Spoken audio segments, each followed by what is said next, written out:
Understanding your default mode will be a game changer in your life.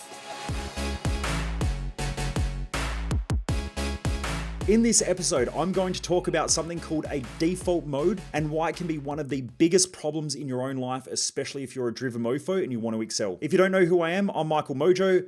I'm the owner of Mojo Human Performance Institute. We focus on business, mindset, and lifestyle hacking for driven mofos. The reason why I do these episodes is because most people waste their life, and I just don't want you to be one of them. All right, let's talk about default mode. Now, default mode is a mode that humans naturally go back into when they're under pressure, when they're stressed, when they don't know what to do, when they're confused, or when any of those emotional volatilities come up where they're unsure. So what I find is a lot of people have a natural default mode. So some people, when they're under pressure, become sad. And that becomes their default mode. I know when I was younger, I used to get angry. So my default mode was anger. If I felt threatened, I would get angry. If I felt challenged, I would get angry. If I felt like I wasn't heard, I would get angry. If I felt overwhelmed, I would get angry. So my default mode or the default emotional state that I went into was anger. Now that was something that I had to work through. First of all, I had to identify it. And the second thing was that I had to work through it. I had to work on it because it was not serving me. It served me at one point. Now I assume that part of it came down to when I was a kid, a young kid at school. I remember that I used to get picked on quite a lot because I had bright red hair, I had freckles, I was chubby, I had white pasty skin. And I used to get picked on for being a ranger or having red hair. Now I can laugh at it, but I used to get picked on quite a lot. And when that used to happen, I would just cry. Now, the kids would pick on me more. They didn't pick on me less because I was sad. They fucking picked on me more. So what I learned was that if I just punched them in the face or beat them up or threw them to the ground, they would stop picking on me. So my natural default mode as a survival mechanism became anger and aggression. Now, over my lifetime, that became a pattern where I would consistently get angry. This anger would just squirt out and I didn't know how to fucking deal with it. It was like I would be out at a club one night and someone would like say something to me and the next second I'm in a punch up because this anger just comes out of me, but it was because I felt threatened. I would be at work or something and the boss would say something to me that was, I don't know, shitty in a way. I used to work for a couple of managers who weren't probably the best at management and probably weren't the best at leadership, and they would have a crack at me and I would have a crack back at them as well because anger would come out or aggression would come out and I would just fucking fly off the handle. Now that didn't help. So after having my teeth broken, my nose broken, getting stabbed with a bottle in the side of my head or being bottled, and just having shit like that happen to me, I had to reassess that this anger thing that I had wasn't working. Now, there are a lot of people out there who naturally get sad, who naturally get angry. There are some people out there who naturally become afraid. There are some people out there who their default mode is to just please everybody. Some people out there just pretend that they're fucking happy all the time. Some people, their default mode is to become all spiritual and shit and pretend like everything's okay. And if they just think about things, that they'll manifest this great life. Everyone has a natural default mode that they need to work through. And it's a learned pattern of behavior that they go back to, that they rely upon under times of stress, under times of confusion, under times of uncertainty, or anything that sort of drops them into an emotional state where they're just unsure or they feel unsafe. So it's really important to identify that, like I did when I was younger, and go, this shit's not working. This is not a great place to be. Like, this does not achieve the outcomes that I want in life. I didn't want to be angry all the time. I didn't want to fly off the handle. I didn't want to get in fights all the time. That wasn't what I wanted at my core. It was just a natural thing that would happen when I was under those times of pressure or stress or fear or when I was scared or when I was worried, but it wasn't working. Now, I meet people on almost a daily basis, either when I'm on the phone doing sales or when I'm at events or whatever it is, where people drop back into their default mode. So some people will naturally default to, I need to go and ask others. And what they're saying is, I need other people to make decisions for me around what's important, because if others say that it's okay, then it should be okay. Instead of, I know what I want to do, and I'm certain about the decisions I need to make for my own life. So their default mode is to rely upon other people just for their opinions or their thoughts or their ideas. Now there's two things that happen there normally, is that they'll normally blame others when things don't go well, because they can blame it on them because the other person made the decision, not them. Also, they will resent other people because when people don't make the decision that they want, they will start to create this resentment towards other people because they'll think that other people don't have their best interests at heart, but they're essentially giving their best interests away to other people to make that decision for them. So that doesn't work either.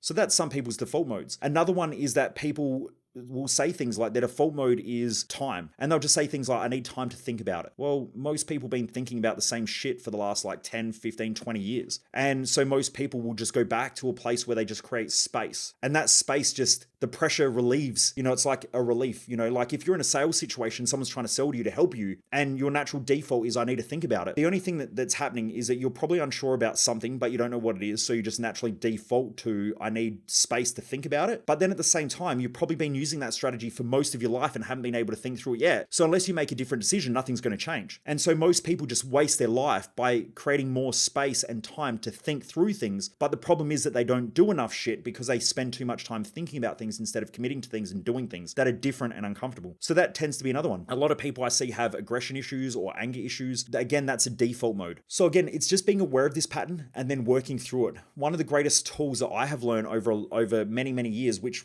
I've created my own tool, was that our mindset is consistently searching for stability. And that when we're aggressive or volatile or sad or we feel unsafe, these are emotional states, and all emotional states are volatile. So what goes up has to come back down, and what goes down comes back up. And so if you're in these consistent emotional cycles in your own life, it's because there is unstable thought processes that are leading to those unstable emotions. Now, until you balance out those unstable thoughts, those emotions won't stabilize. And so I was able to create this tool. It took me many, many years to create this tool and put all the research together, where we've been able to have medical doctors, psychologists, and people in the medical industry come through and do our events and say things like, this shit is genius, because I was able to study multiple fields of science to figure out how our thoughts convert into emotional states and change our chemistry, our neurochemistry, things like our peptides and our hormones and all that stuff, and how they signal cells differently and how we feel certain ways and enact certain behaviors. I was able to sort of piece together the majority of that research and put that together in a way that people could understand, but also with a tool that people could use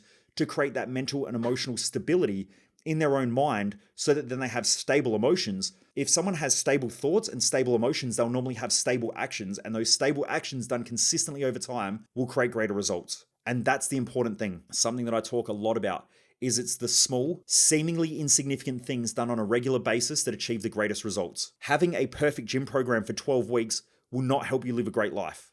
Okay, in fact, it will fuck up most people's lives, because most people will lose weight over 12 weeks. And then after 12 weeks, they'll gain weight again and they'll beat themselves up because they go, I did all this great work and I fucked it all up again. And it will just reinforce a pattern that they're dumb, that they're stupid, that they fuck up everything in their own life, that they don't feel good about themselves. And it reinforces this shitty pattern of behavior that then leads them to overeating, to under-exercising, to be ashamed of themselves, to self-depreciate. And off they go on this cycle again. Whereas, like I used to do when I was a personal trainer, is don't worry about the 12-week programs. If you're going to do something for life. So can you move for 30 minutes per day, every day, 7 days a week? Now, the majority of people say yes. And I would say start there.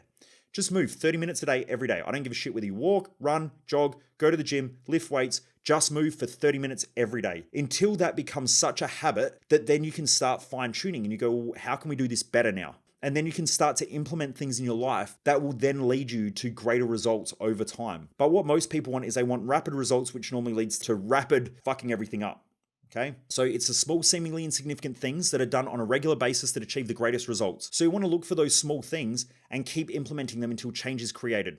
I hope all this stuff makes sense. I hope that it helps. I really do hope that these conversations are helping and that it's making you think different about life. I could just keep going on for ages about this, but I'll wrap it up now. The reason why I do this stuff is because most people waste their life. I just don't want you to be one of them. And if you haven't already done so, please remember to subscribe, like, and share. Let's get this out there. I really want this podcast to get into the top 10. We're pushing hard. I know a lot of you have liked it. I know a lot of you on Spotify have given the 5-star reviews. I know a lot of you on the podcast platforms like Apple and all that have given 5-star reviews. I really, really do appreciate it as well. You know, if you've got any questions or anything like that, please shoot them through, because I would love if I can get feedback. So hop on social media, shoot me some feedback. Please let me know what you want me to talk about. Like if you've got any topics you want me to cover, just hit me up and I'm more than happy to cover those. But yeah, I hope that these help. Anyway, peace out everyone. Never underestimate the dream.